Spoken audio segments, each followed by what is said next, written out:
जिल्हा परिषद अध्यक्ष उपाध्यक्ष पदासाठी आज निवडणूक होतीये। अनेक ठिकाणी भाजपला दूर ठेवण्यासाठी शिवसेना, काँग्रेस आणि राष्ट्रवादी एकत्र येऊ शकतात।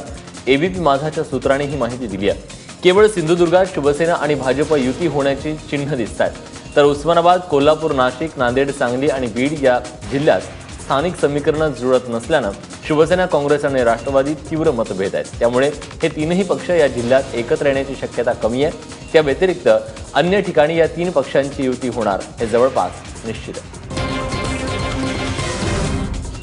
तिकडे कोल्हापूरमध्ये जिल्हा परिषदेत शिवसेनेनं काँग्रेस आणि राष्ट्रवादीला पाठिंबा दिलाय।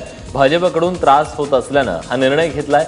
मातोश्रीच्या आदेशानंच हा निर्णय झाल्याचं सहसंपर्क प्रमुख संजय मंडलिक यांनी सांगितलंय। सेनेच्या या निर्णयामुळे काँग्रेस आणि राष्ट्रवादीच्या संख्याबळात वाढ झाली आहे। महसूल मंत्री चंद्रकांत पाटील यांच्यासाठी हा मोठा धक्का ठरलाय। इकडे सिंधुदुर्गात काँग्रेसचे नेते नारायण राणे यांना सत्तेपासून दूर ठेवण्यासाठी शिवसेना आणि भाजप एकत्र आलेत। अनेक वर्ष जिल्हा परिषदेवर शिवसेनेचं वर्चस्व होतं, परंतु नारायण राणे शिवसेनेतून बाहेर पडल्यापासून त्यांनी जिल्हा परिषद आपल्याकडे ठेवण्यात यश मिळवलं। आता शिवसेना आणि भाजप एकत्र येण्याची चिन्ह दिसत आहेत।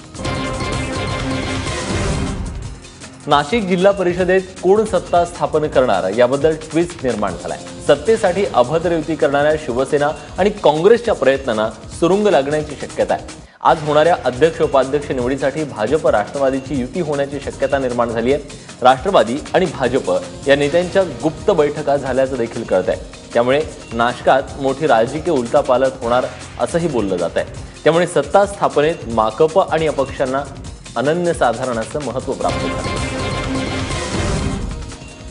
तिकडे मराठवाड्यातल्या बीड जिल्हा परिषदेवर राष्ट्रवादीचे माजी आमदार सुरेश धस यांच्या मदतीनं भाजपचा झेंडा फडकण्याची चिन्ह आहेत। बीड जिल्ह्यातील राष्ट्रवादीत मतभेद असल्यामुळे सर्वाधिक 24 जागा मिळवूनही राष्ट्रवादीला सत्ता स्थापन करता येणार नाहीये। सुरेश धस यांच्या मतदारसंघातून 5 जिल्हा परिषद सदस्य निवडून आले।